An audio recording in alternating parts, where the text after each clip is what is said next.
This is music, and this is ABD, as easy as 153.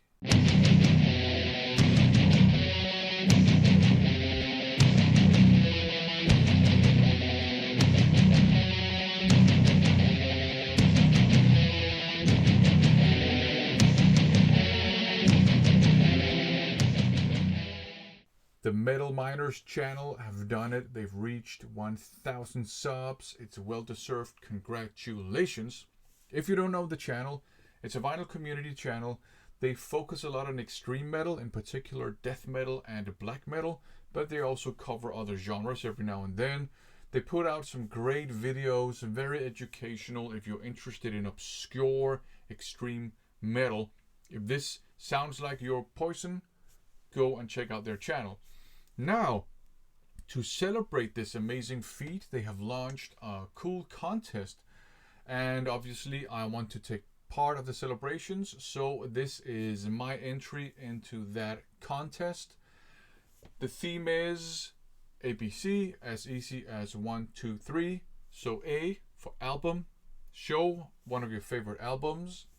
B for band, what is your favorite band or one of your favorite bands. C for cover, show one of your favorite covers or talk about one of your favorite cover artists. 1, mention one change you would like them to do on their channel. It can be, I don't know, maybe request a particular video, a theme, a sub-series, I don't know, whatever.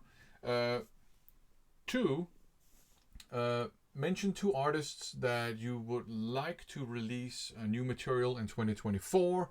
And 3, show 3 of your favorite releases from 2023. So let's get down to business. A, favorite album, Iron Maiden, Somewhere in Time. B, favorite band, Iron Maiden. C, favorite cover artwork, the cover artwork from Somewhere in Time by Iron Maiden. Yeah, that's right. All those 3 things actually converge on this album. This is my favorite album of all time. Iron Maiden, my favorite band of all time. And this is my favorite piece of cover artwork of all time. But this is a little bit too easy. So I'm actually going to disqualify Iron Maiden on this album and this cover artwork, although this is my absolute favorite. And then I'm gonna go with some other favorites of mine. So album, a favorite album of mine, definitely this one here, Symbolic by Death. This is a fantastic death metal album, but it's much more than that. It's very progressive without ever being inaccessible. Fantastic guitar work. Great drumming. The drumming is out of this world. The songs are well composed. There's a lot of melody on here too, and death metal aggression and all that stuff. The vocals are screechy Chuck, but you can actually understand most of what he's singing, so that's pretty cool. And you have all the songs on here are great.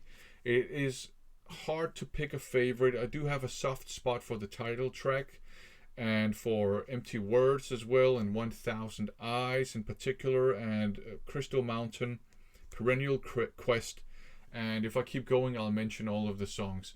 So this here is definitely one of my favorite albums of all time. I don't have it on vinyl. I wish I did, but it's hard to come by and it's also very expensive. But there you go. That's my A entry. Okay, B, a favorite band of mine. Iron Maiden is my favorite band. And then the band I'm going to show you as my second favorite band. Third favorite band, then things are starting to get really impossible.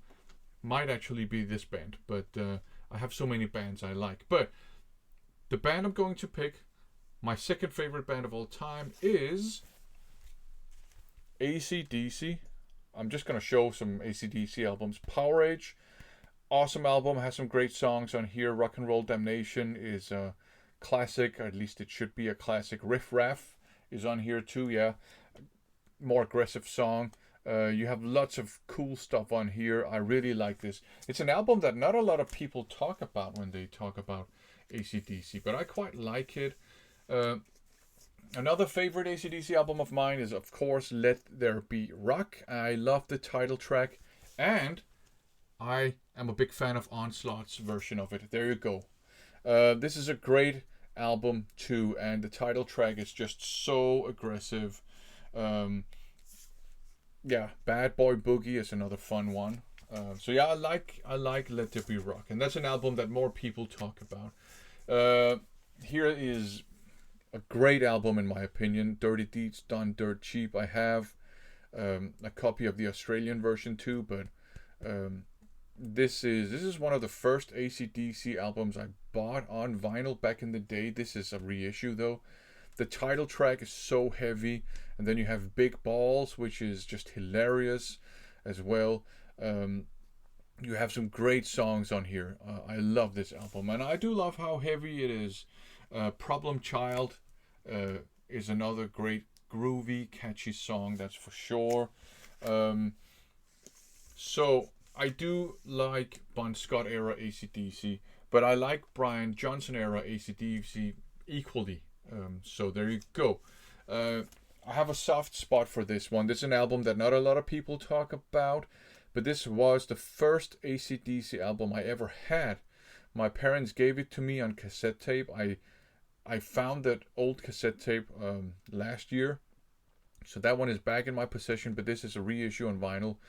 I really like this this album. The production is a bit 80s ish, but that's fine. The title track is great. It's really groovy as well, and you have lots of really groovy tracks on here. I like the opening track, Rising Power. Such a great album, for sure, but not everybody's favorite album.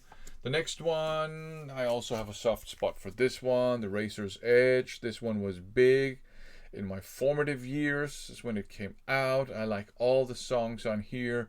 Some people say side B is weak, side A is strong. I think they're both great. Thunderstruck is an amazing song. I love that song.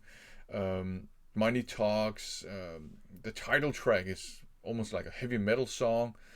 Great album. I love this album. And just one last AC/DC album to show. Ball Breaker. I like this one, especially, is it Hard as a Rock? Yeah. I like that song. You have Cover You in Oil, and you have The Boogeyman is on here too, yeah. And I like those songs. I really like Brian Johnson's voice in The Boogeyman. He's going for a darker, more soulful voice, not unlike his way of singing in this. I don't remember what it's called, but that Slash song that he does guest vocals on. So AC/DC, my second favorite band, and there's not a single AC/DC album I don't like. So there you go. Okay, the C part, cover. I'm gonna go for this one here. Solitude Aeturnus, Beyond the Crimson Horizon. A weird cover. I know a lot of people who don't like it, but there's a horizon down here. Some people say, well, there's no horizon on it, but there is. I like, first of all, I like the color scheme. I like how the blue stands out against this kind of more reddish, orangey, purpley, crimsony stuff. And I also like the sort of abstract nature of, you have this kind of organic, barren landscape, and then you have this kind of portal floating in the air, and that's more like angular and made of stone, and then you have this creepy character in the semi-open doorway here. I really like the cover artwork, and it supports the music very well, and I will say this is an amazing, fantastic album too. Epic doom metal, masterpiece. If you don't know it, definitely check it out. It's such a great album. So that was ABC. 1, 2, 3. One thing that I would like the Metal Miners to do on their channel. Well, it's called the Metal Miners channel. So I would like to see them literally mining for metal. I'd like to see them go into the Mojave Desert into the mountains in the desert and just start mining for gold or nickel or whatever they can find in there. No, I'm just kidding. I think they do a great job. I don't think they should change anything at all. Yeah, I mean, it's a very educational channel if you're interested in obscure extreme metal. It would, of course, be cool if they did more sort of videos where both of them are host the videos, but that is difficult in certain situations. But yeah, no, I don't think they should change anything. Two artists that I would like to release stuff in 2024. This is very difficult for me because I rarely go around thinking, oh, I wish this artist would release something this year. I don't know why. Maybe I'm just weird. So I'm going to go with a realistic one, and I'm going to go with a silly one. So the realistic one is I would like to see the Danish death metal band Blodrose release some material this year. They released a single, I think it was last year, maybe early this year, called Slaughter Them All. And I spoke to their drummer, who happens to be my cousin, and he did mention that they were working on an EP. So I would like for that EP to be ready to be released this year, so their brand of death metal can be exposed to the entire world. So that's the realistic one.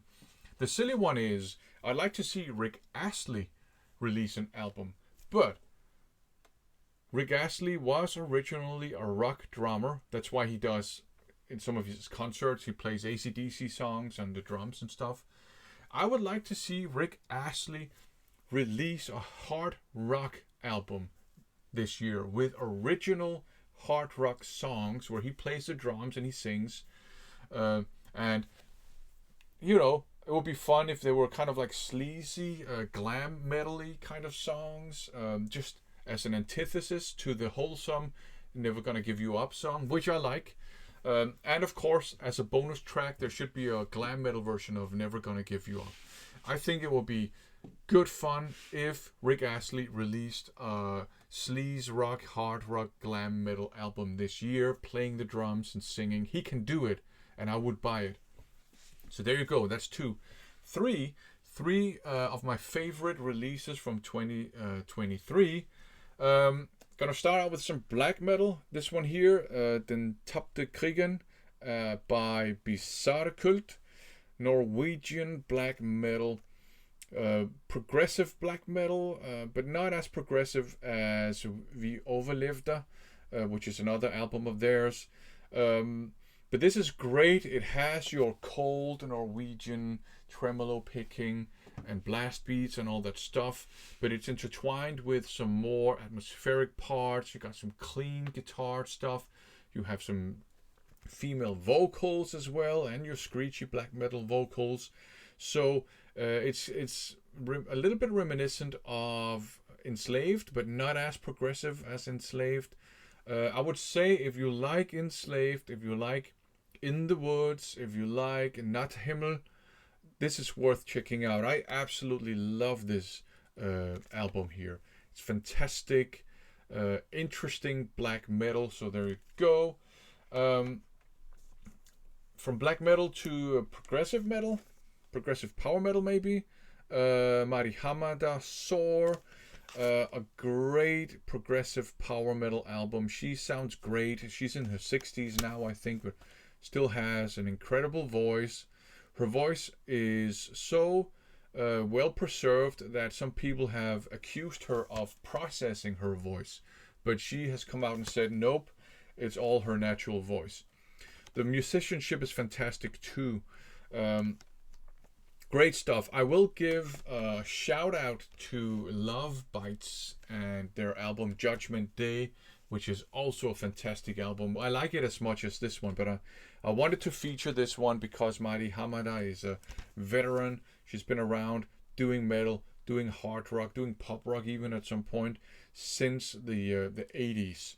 So I just wanted to bring this one up. It is a great album, one of my favorite albums of 2023 for sure. And the third one has to be this one. I love this one, Dying of Everything Spy Obituary. Fantastic cover artwork too, but this is Obituary doing what they do best, obituary.